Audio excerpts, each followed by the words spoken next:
Good evening and welcome to Undaunted, bringing into the news untold stories. I am Star Smart. Let's begin.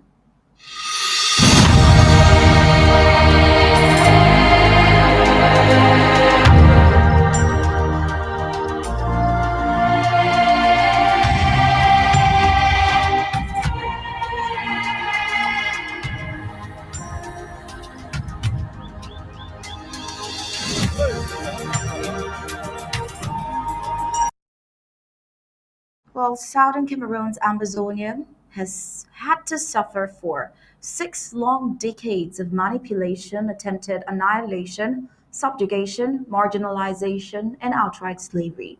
The peoples of southern Cameroons have been treated unjustly and unfairly for far too long. Hence the struggle of liberation. What bravery is there to leave one's entire life a lie that the two Cameroons are one and indivisible. Freedom has a cost, and the British Southern Cameroons have paid quite a lot already. Peoples of the British Southern Cameroons have clearly sacrificed a great deal in their struggle for independence. Total independence from the oppressive and repressive regime and nothing less, because engraved in history is the British Southern Cameroon's sovereignty. Even if the disregarding phrase of the late Queen Elizabeth, as translated in English to mean a small parting gift, led to the UN duped the sovereign peoples of the British Southern Cameroons in 1961 to enter an unholy union with French Cameroon. It doesn't still take the historical and legal right of the British Southern Cameroon's fight for independence and recognition as it initially was. Well, a lot happening on the legal front as concerns the war in Amazonia, amongst other reports of interest. All to come in the full briefings of Undaunted tonight, after we get the prime headlines.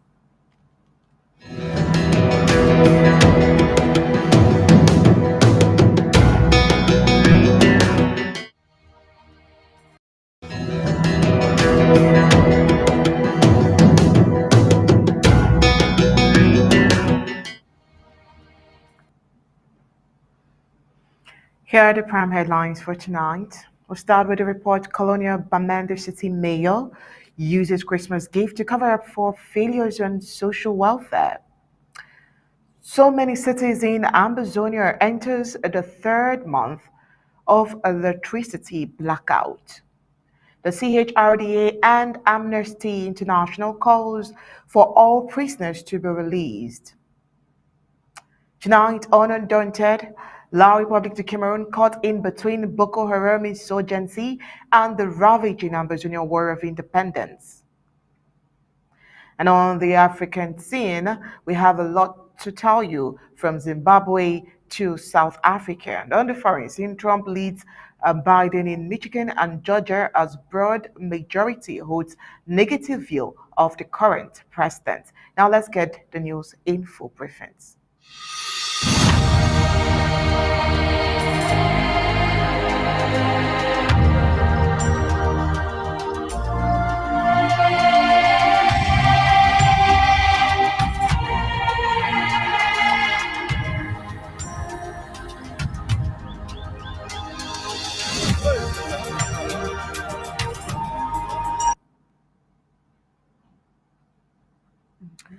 In a limping democracy like that of La Republic de Cameroon, politicians are only friendly on the eve of elections. And if it is not on the eve of elections, any act they carry out will have a hidden agenda and not for the benefit of the common man.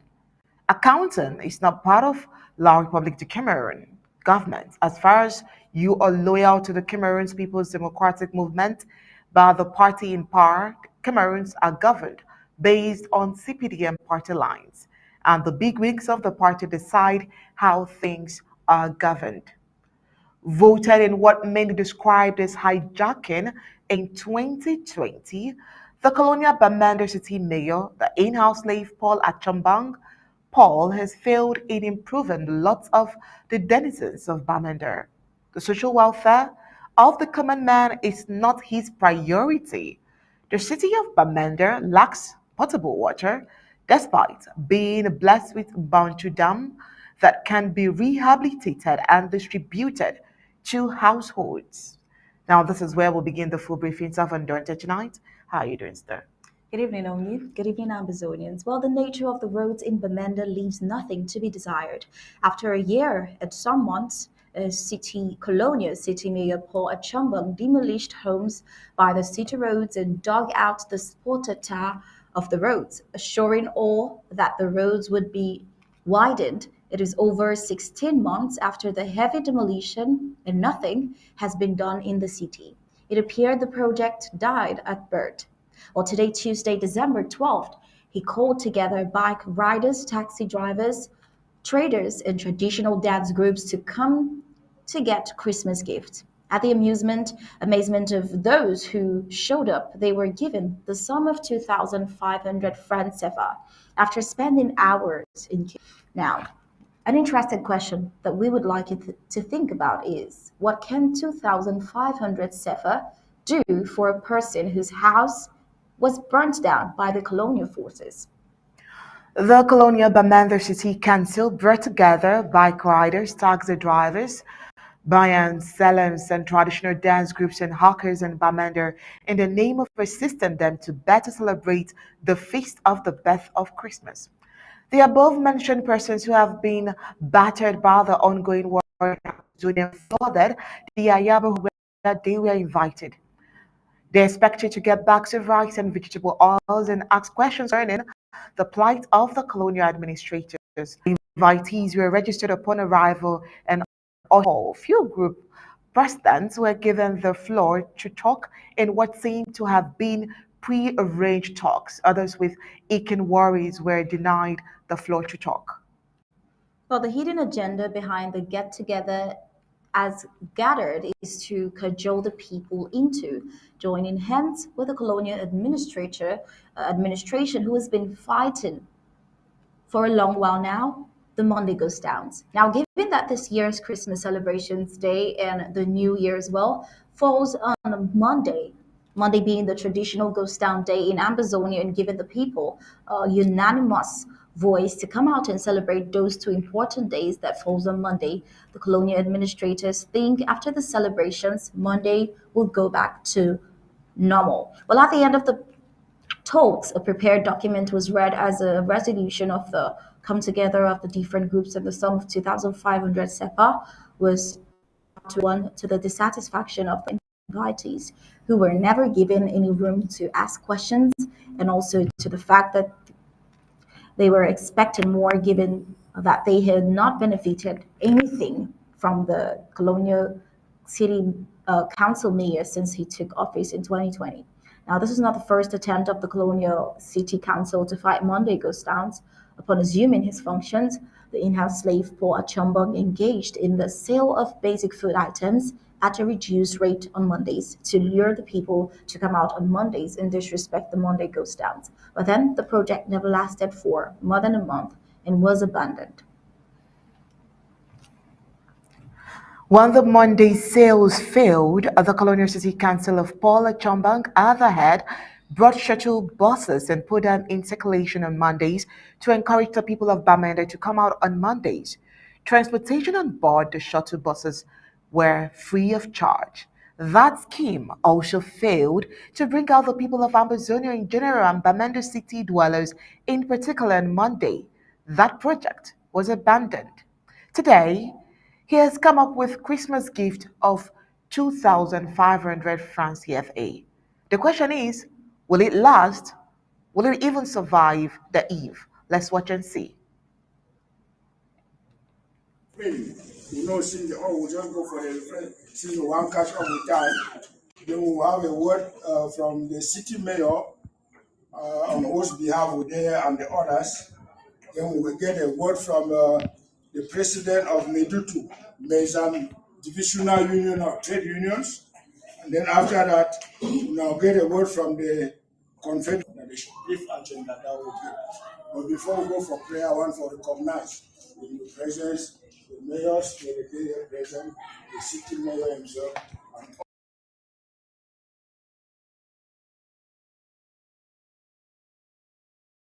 Present war of decolonization in Amazonia has its trademarks in all the different sectors one can think of.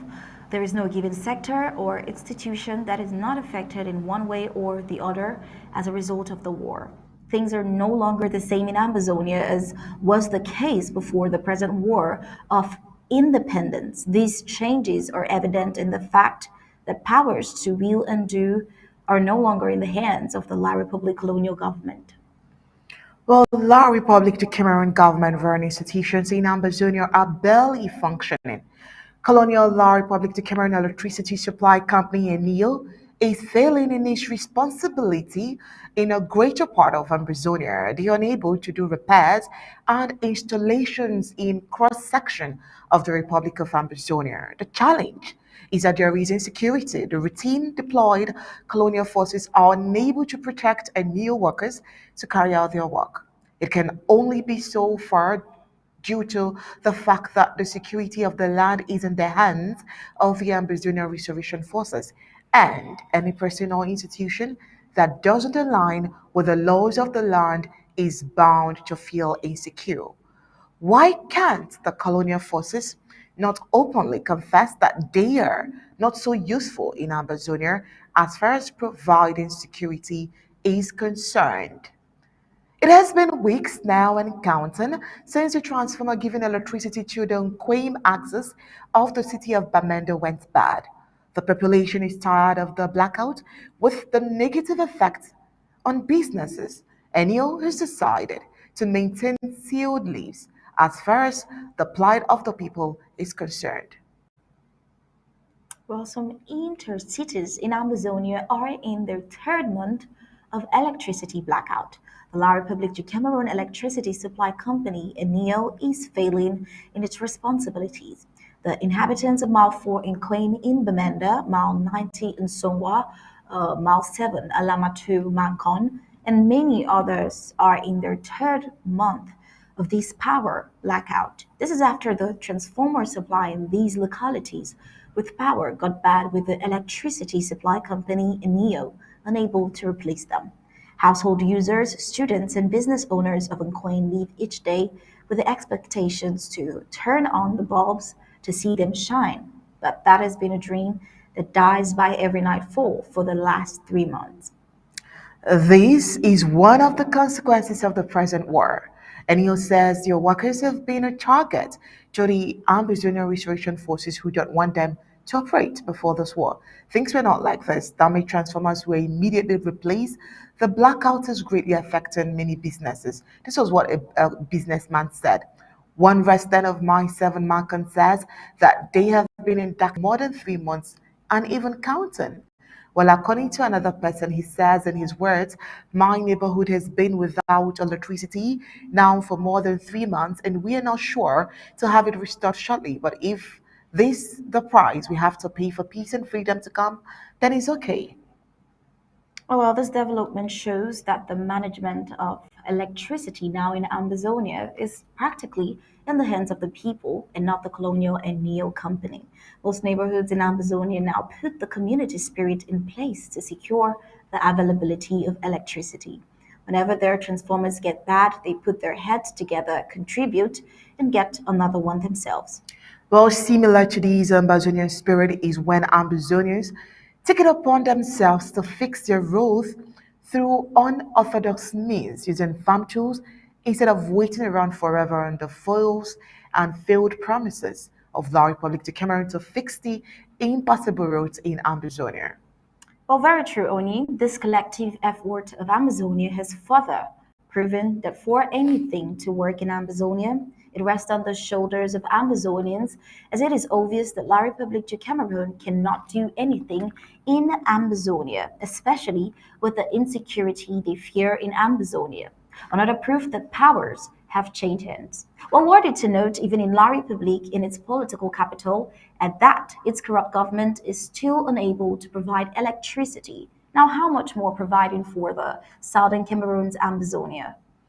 Oh well, waiting around for a corrupt country like La Republic de Cameroon that can't even handle its own problem has, as far as we know, only led to further dilapidated infrastructure in southern Cameroons and more empty promises. While La Republic de Cameroon continues to give promises to Ambazonians with no intentions of fulfilling, Ambazonians would have to continue with their resilience and determination for a sovereign nation when the resources of Ambazonia would be retrieved from the stealing government in La Republic de Cameroon and be put to good use in the British Southern Cameroon's Ambazonia.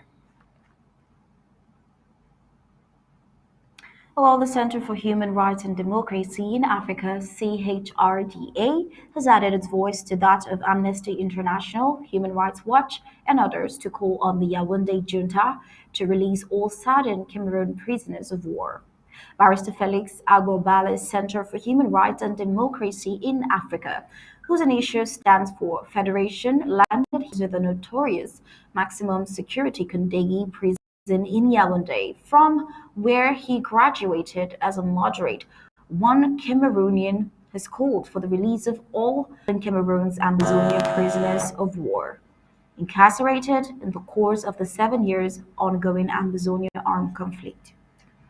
The moderate lawyer added his voice to that of the Amnesty International, Human Rights Watch, and others whose clarion calls on genocidal and barbaric Yaoundé junta to seek a lasting solution to the armed conflict have all fallen on deaf ears. Amnesty International, Human Rights Watch, Doctors Without Borders, and journalists have suffered setbacks from the repressive Yaoundé government in their pursuit to reach out to war victims or even make proper reports. The Yaoundé junta at some point even banned Doctors Without Borders from Wharton, Ambazonia, that we also reported to you, accusing them of empathizing with Ambazonian freedom fighters. Well, according to the organization's report, the year 2023 was regrettably catastrophic in Cameroon as the conflict has brought about enormous challenges, including insecurity and acts of violence. Well, the CHRDA equally noted that with dismay that the colonial Yaoundé government's refusal of the proposed CPDM and Cooper's Canadian so-called peace initiative that was made known to the public contributed to the escalation of ongoing armed conflict in the southern Cameroon's Amazonia. The Agbo Valor report deliberately omits the Swiss-led mediated process aimed at ending the war generally accepted by all parties, but was turned down by genocidal Yaoundé's government, thereby maintaining the stalemate. Now, this was a real opportunity for peace, but it's a shame that the repressive colonial government wasn't willing to take part in any Swiss-led process. The Yaoundé government, from every indication, seems to have the repressive military option because they refer to southern Cameroonians as dogs, rat, flies, which they captured as their slaves and as masters. Yaoundé doesn't see itself on the same table with slaves. The colonizer forgets that the dehumanizing language that they are using is extremely disturbing. It is a terrible way to talk about people you consider yours in that if they're not slaves, and it shows a complete disregard for human rights and dignity. It's also a troubling sign that the Yaoundé government still view the southern Cameroonians as equals or as people with legitimate grievances. The Yaoundé government uses divide and rule tactics, pitting their majority against one another, sponsoring militia groups and buying consciences for some southern Cameroonians to go on television to say there is no problem or that there is a return to normalcy when innocent Amazonian citizens are dying on a daily basis. Well, the Yaoundé junta's use of divide and conquer tactics and its manipulation of the media is very concerning because they're trying to create a false narrative about the situation and to suppress the voices of those who are suffering. This conflict goes into record as the world's most neglected in recent history. For 7 years and counting, the world is fully aware, considering the numbers killed, numbers missing, numbers in jail, numbers displaced as refugees, and more. Agbobala's organization made the call in the recommendation of their latest document comprising a briefing on the human rights situation in the conflict-affected southern Cameroon's Ambazonia and far north regions of La République du Cameroun on the occasion of the commemoration of the International Human Rights Day, yesterday, 10th December 2023. All right, let's see what's happening between the Boko Haram and La Republic du Cameroon. La Republic du Cameroon is caught in between Boko Haram insurgency and the ravaging Ambazonian War of Independence. The question is, will La Republic du Cameroon survive? Well, it will be a jigsaw puzzle for colonial La Republic du Cameroon to survive fighting both Boko Haram and the southern Cameroon's Ambazonia. And as the prolific francophone activist Dieudonné Zumba puts it says La Republic should be ready to go alone without the southern Cameroon's Ambazonia soon. From every indication, there is nothing short of this in the near future.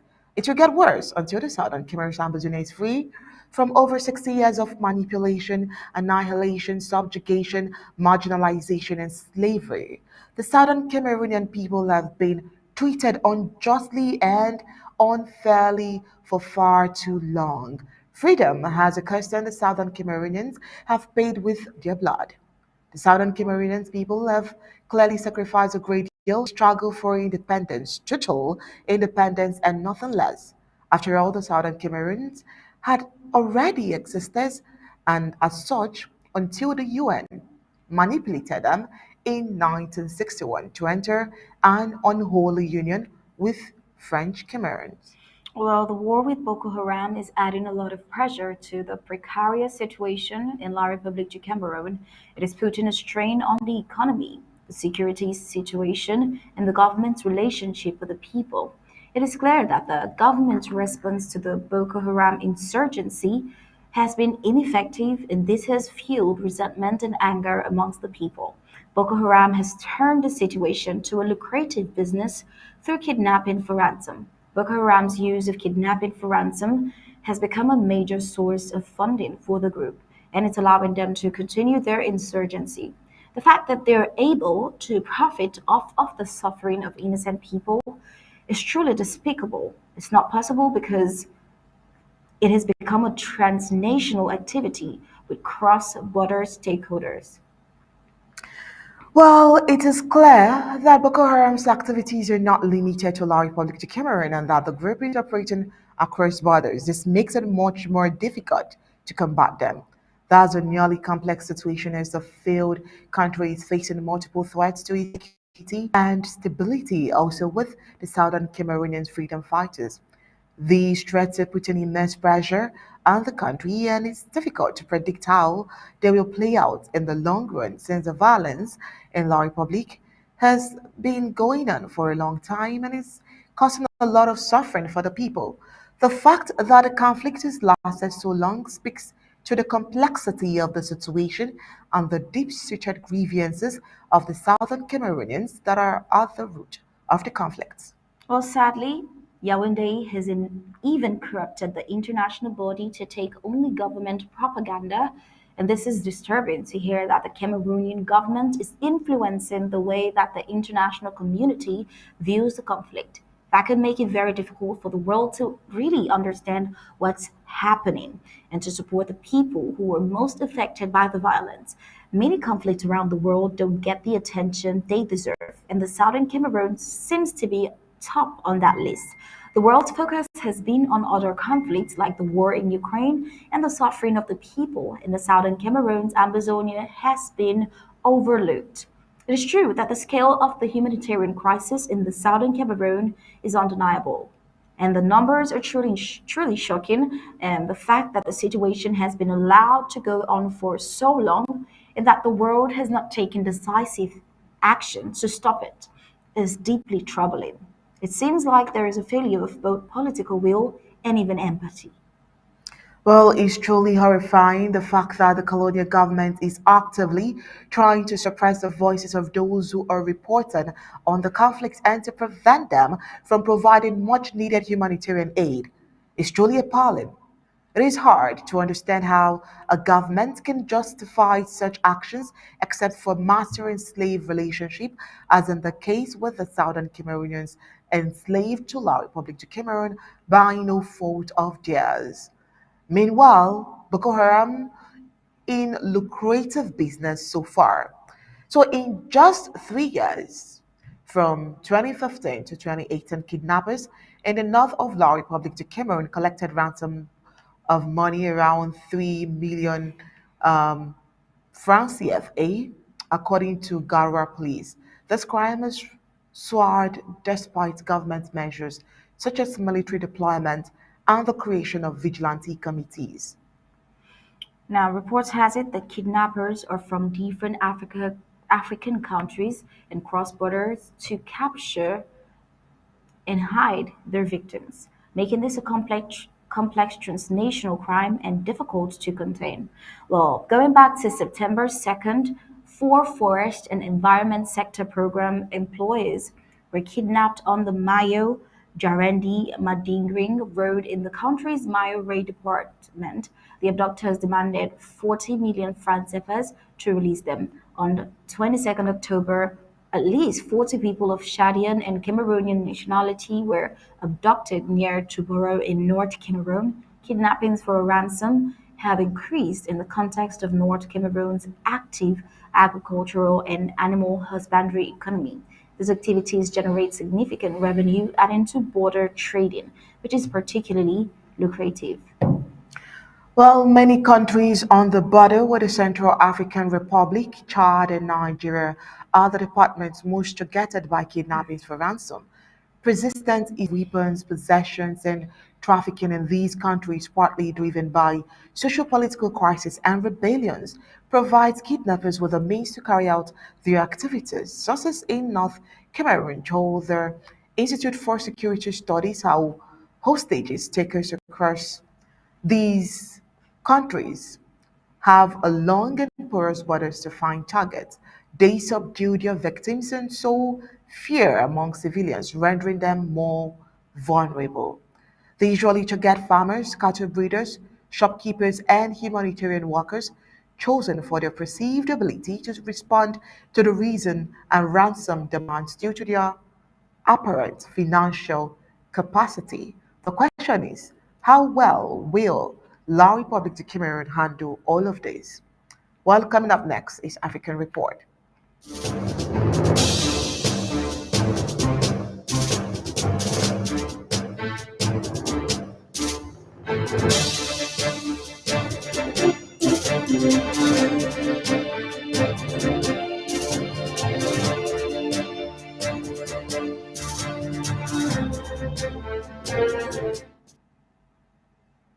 A proof that the world is buttered about wars and injustices. Not only has government officials and international bodies around the world involved themselves in resolving the war between Israel and Hamas that started on the 7th of October 2023, but also teachers in Africa.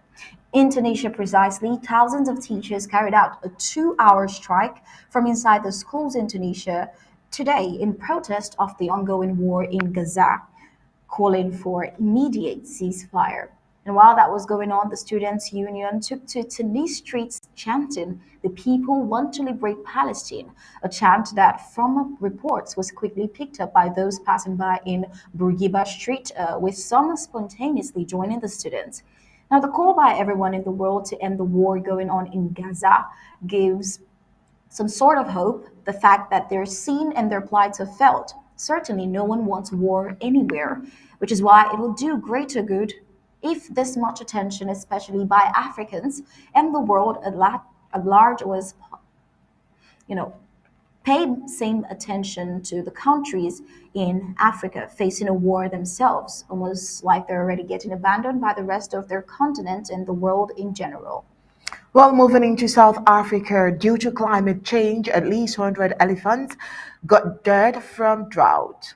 Now, if no other year emphasized on climate change, this year certainly did, especially with the increasing number of climate activists and their continuous climate decline.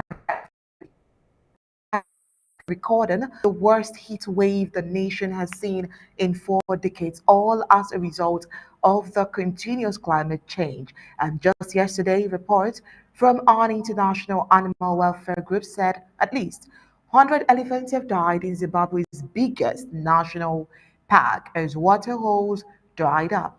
The International Fund for Animal Welfare said that an extended dry season has reduced once abundant water holes to muddy ponds in Hawange National Park. The Intergovernmental Panel on Climate Change has classified South Africa as a region at risk, facing increased probability of extreme heat and reduced rainfall due to global warming.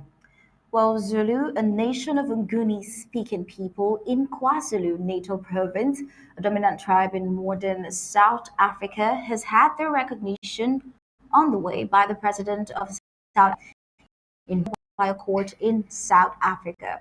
Going back last year at a mega party in October 2022, President Cyril Ramaphosa gave Misuzulu a giant framed certificate officially recognizing him as ruler of the country's richest and most powerful, influential, rather traditional monarchy. Just yesterday, South African court ruled that the government's recognition of the king of the Zulu nation last year was unlawful, potentially setting off a new secession battle. The Pretoria High Court ordered President Cyril Ramaphosa to set up an inquiry to probe whether the tumultuous ascension of King Muzulu Zulu was done in line with customary laws. Now, in Central Africa, the Democratic Republic of Congo, within and outside the Democratic Republic of Congo, while for some there are high hopes that the upcoming general elections will mark another democratic handover, some others, the displaced persons, especially in this conflict turn east, feel abandoned. Candidates, regardless, continue to intensify campaigns to entice the 44 million eligible voters in the Democratic Republic of Congo. And so far, here are some of the top issues in focus: ending persistent insecurity, creating jobs and boosting the economy, fighting corruption, taking control of the minerals and extractive sector, and most importantly, a free and fair election. And with that, that's about it for Undaunted News tonight. African Report tonight. Coming up next will be the Global Report.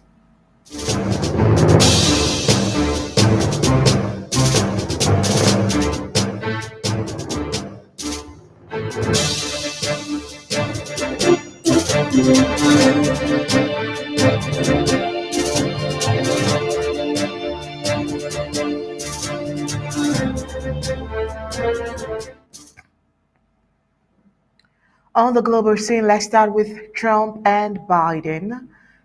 Well, former President Donald Trump has the upper hand over President Joe Biden in two critical battlegrounds, the Michigan and Georgia, with broad majorities in both states holding negative views of the sitting president's job performances, policy positions and sharpness, according to CNN polls conducted by the SSRS. In Georgia, a state Biden carried by a very narrow margin in 2020, registered voters say they prefer Trump at 49% over Biden at 44% for the presidency in a two-way hypothetical matchup. In Michigan, which Biden won by a wider margin, Trump has 50% support to Biden's 40%, with 10% saying they wouldn't support either candidate, even after being asked which way they lean.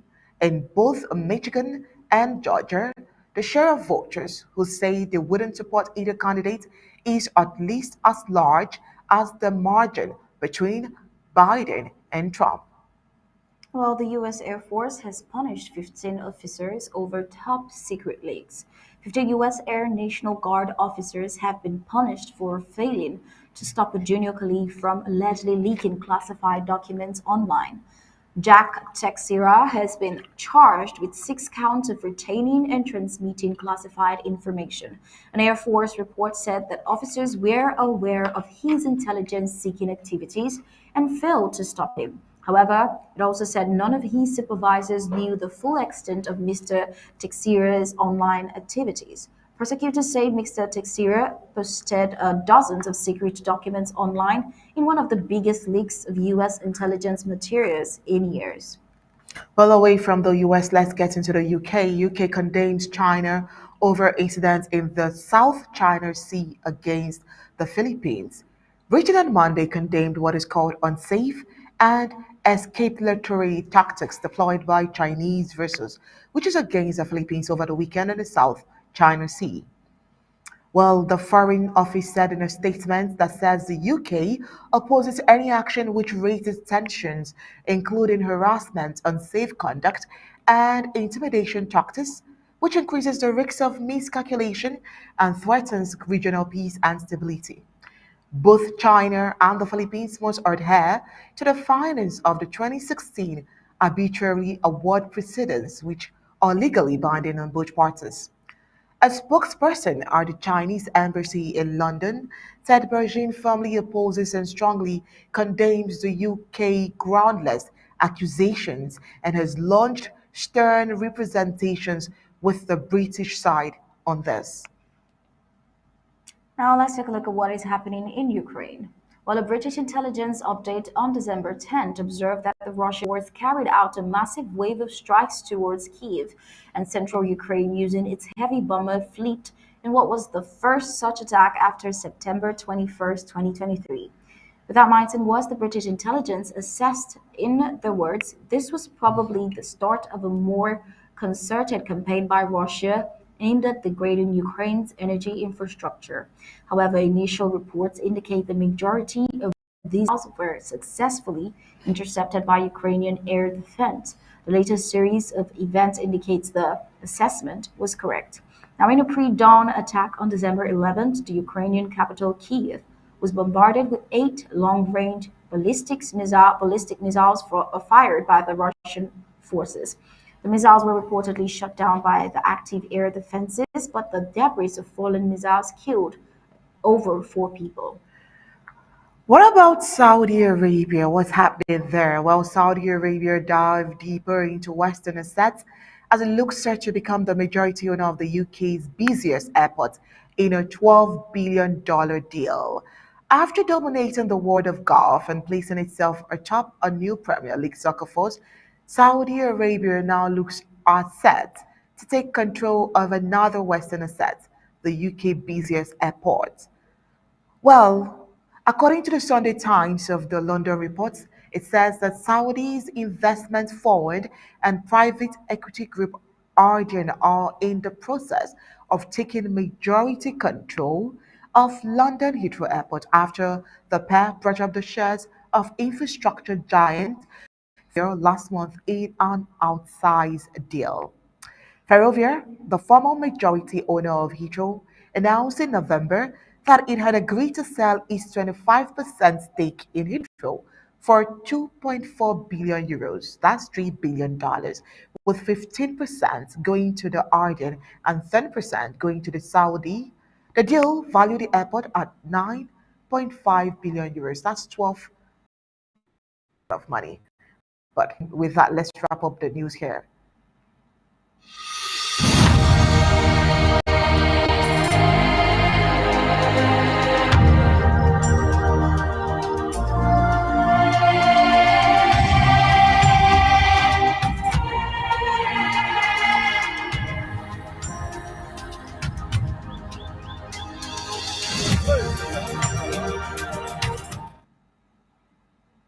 Right before we go, let's give you the major highlights of tonight's stories. On a note that tonight we brought to you the colonial Banda city mayor using Christmas gifts to cover up for its failures on social welfare, and some inner cities in Ambazonia entering the third month of electricity blackout. We also brought to you the CHRDA and Amnesty, amongst others, calling for all prisoners of war to be released.